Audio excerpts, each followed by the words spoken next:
हाल ही में सैमसंग ने लॉन्च किया अपना नोट 20 और 20 अल्ट्रा। बेसिकली उनका जो सबसे मैक्सिमम पावर वाला जो फोन होता है हर साल, और हर साल की तरह इस बार भी वो डिबेट करना बहुत ज्यादा जरूरी है कि क्या हमें, यानी कि जो इंडिया में रह रहे हैं और आसपास जितने भी यहाँ पर कंट्रीज है, उसके अलावा यूके, ये सब कंट्रीज में क्या हमको एक इंफीरियर फोन देखने मिलता है सेम प्राइस पे और सेम नाम से सैमसंग की तरफ से, जो कि यूएसए और वहां के कुछ वेस्टर्न कंट्रीज में आपको स्नैपड्रैगन 865 प्लस के साथ मिलता है, जबकि यहां पर जितने सारे रीजंस मैंने मेंशन किए, यहां पर आपको उनका एक्सिनोस 990 देखने मिलता है। और ये डिबेट है ना काफी टाइम से चलती आ रही है, और भाई कुछ तो सैमसंग को अब करना चाहिए इस बारे में।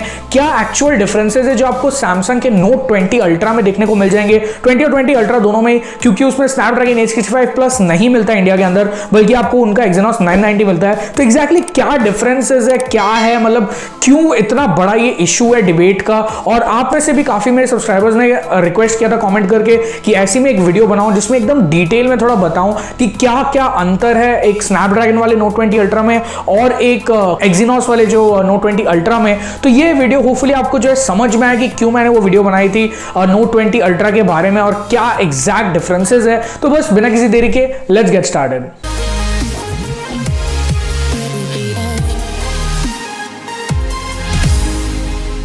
तो दोस्तों सैमसंग बेसिकली हर जगह इसे एक ही नाम से बेचता है, जो कि है सैमसंग का नोट 20 और नोट 20 अल्ट्रा। ऐसा नहीं है कि इंडिया या यूके में इनके नाम चेंज हो जाते हैं, क्योंकि इनकी प्रोसेसर अलग है और भी एक दो चीजें जो मैं आगे वीडियो में मेंशन करूंगा जो कि अलग है। और जब आप इन दोनों को फोन्स को साथ में यूज करोगे साइड टू साइड, आपको पता चलेगा, आपको ऐसा लगेगा कि जैसे आप एकदम दो अलग अलग फोन यूज कर रहे हो। तो भाई ऐसा मेरे ख्याल से तो सबसे पहले काफी नेगेटिव पॉइंट बन जाती है, क्योंकि जब सैमसंग उसको बोलता है अपना मोस्ट पावरफुल तो भाई कुछ कंट्री के लिए तो ये बात ट्रू है, पर कुछ रीजन्स, कुछ कंट्री के लिए ये बात एकदम भी ट्रू नहीं है।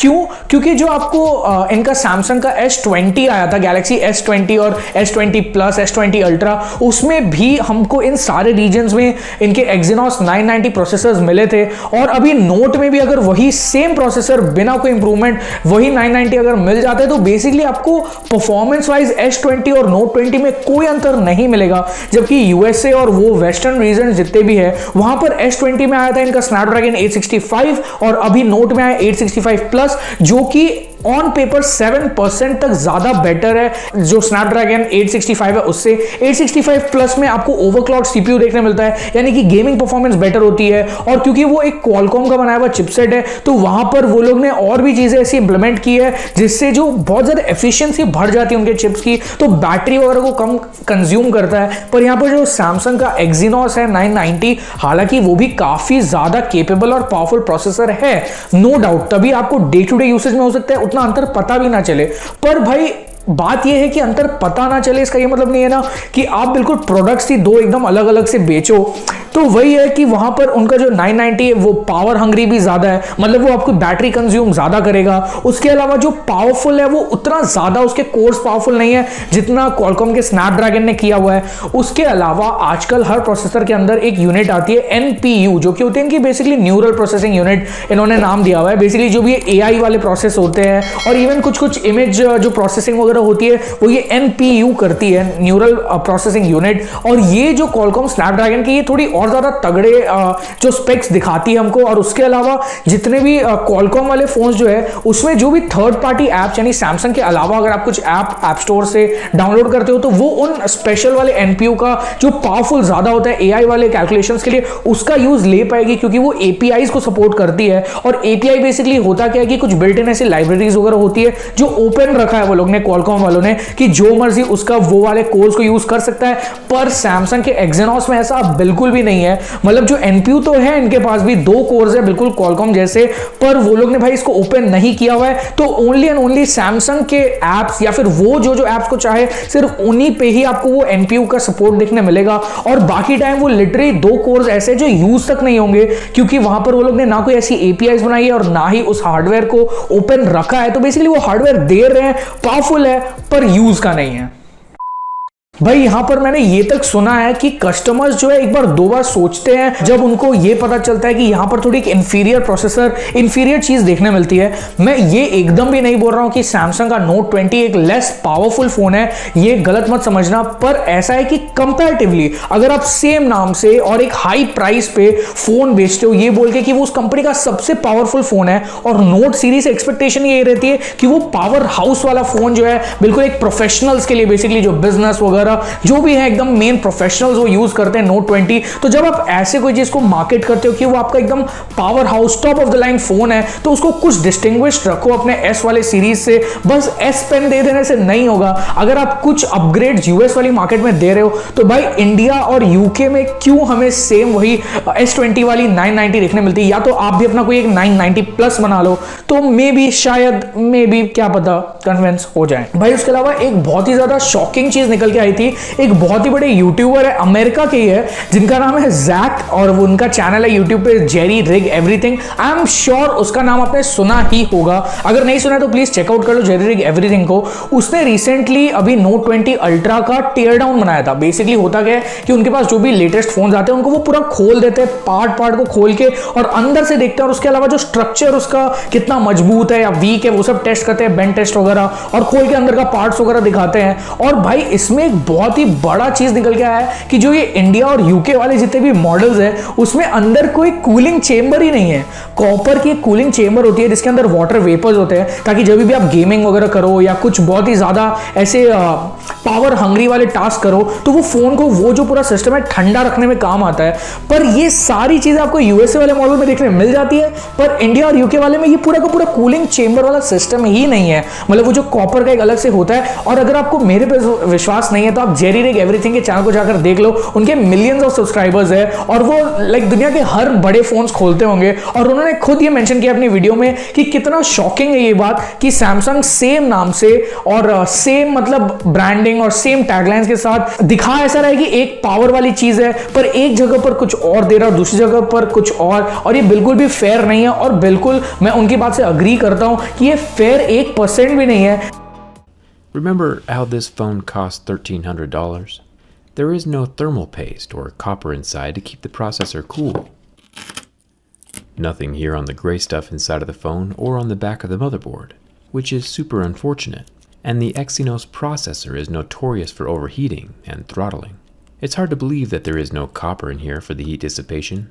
अगर आप सेम नाम से कोई चीज बेचते हो तो यार ये ऐसा मत करो, आप बेवकूफ मत बनाओ अपने कस्टमर्स को, जो आपके लॉयल कस्टमर्स है या कोई भी जो अपना इतना हार्ड अर्न कैश जो है आपको देने जा रहे हैं ट्रस्ट करके कि हाँ मुझे कंपनी चीट नहीं करेगी, टॉप ऑफ द लाइन है।